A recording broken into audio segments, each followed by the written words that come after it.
नमस्ते, स्वागत है। अपनी आंखें बंद कर लीजिए, या अगर आंखें बंद करने में कंफर्टेबल नहीं है तो नीचे कर लीजिए। कबीर कहते हैं, शीतल शब्द उचारिए, अहम मानिए नाही, तेरा प्रीतम तुझ ही में, दुश्मन भी तुझ माही।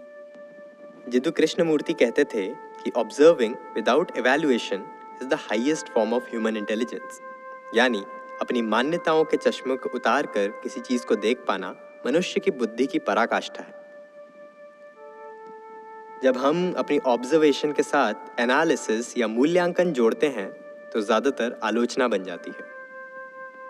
हालांकि हम मूल्यांकन करने से बच नहीं सकते हैं, जजमेंट देते ही हैं, नॉन जजमेंटल जैसी कोई चीज है नहीं। लेकिन हम अपने ऑब्जर्वेशंस यानी अवलोकनों और एनालिसिस यानी मूल्यांकनों के बीच दूरी बना सकते हैं। पहले से दिमाग में बैठी धारणाओं में ही हम कई बार लोगों को फिट करने की कोशिश करते हैं। इंसान लगातार बदलते रहते हैं, लेकिन हम उन्हें फिक्स रखना चाहते हैं, अपने मन में भी और अपनी बातों में भी। हम उन पर जिंदगी भर लेबल लगाते रहते हैं और चाहते हैं कि वो उसी तरह बर्ताव करें जैसा हमने उन पर ठप्पा लगा दिया है। रूथ बर्बरमेयर ने अपनी कविता में लेबल लगाने की इस बात को बहुत खूबसूरती से बयान किया है। आइए कविता सुनते हैं। मैंने कभी कोई आलसी आदमी नहीं देखा। मैंने एक आदमी देखा है जो मेरे सामने कभी नहीं दौड़ा। और मैंने एक आदमी देखा है जो कभी कभी दोपहर के खाने और रात के खाने के बीच सोता था,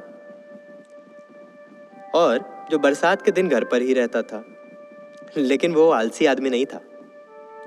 इससे पहले कि आप मुझे पागल कहें, सोचिए, क्या वो एक आलसी आदमी था या उसने बस वो काम किए जिन्हें हम आलसी कहते हैं।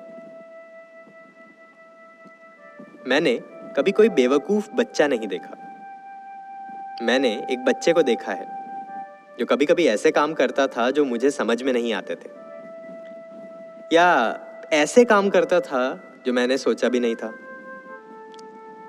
मैंने एक बच्चा देखा जिसने वो जगहें नहीं देखी जो मैंने देखी थी, लेकिन वो बेवकूफ बच्चा नहीं था।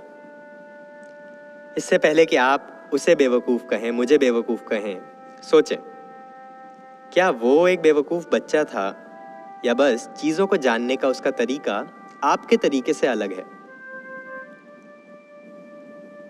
जिसे हम में से कुछ लोग आलसी कहते हैं, कुछ उसे थका हुआ या आराम पसंद कहेंगे। जिसे हम में से कुछ लोग बेवकूफ कहते हैं, कुछ उसे बस एक अलग इंसान कहेंगे। इसलिए मैं इस निष्कर्ष पर पहुंचा हूं कि अगर हम जो देख रहे हैं उसमें अपनी राय साथ ना मिलाएं तो यह हमें कई सारे भ्रमों से बचाएगा। तो सोचिए कि क्या कोई व्यक्ति आलसी है या बस हमारे सामने नहीं दौड़ा, या क्या कोई बच्चा सच में बेवकूफ है या बस हम उसे जैसा चाहते हैं वो वैसा नहीं है। सोचिए कितने लोगों ने हमें कितने लेबल दे रखे हैं और कितने लोगों को हम लेबल बांटते फिरते हैं। क्या हम सच में बात करते हैं या बात कर रहे हैं इस भ्रम में जीते हैं? क्या हम सच में बात करते हैं या बात कर रहे हैं इस भ्रम में जीते हैं? सोचिएगा।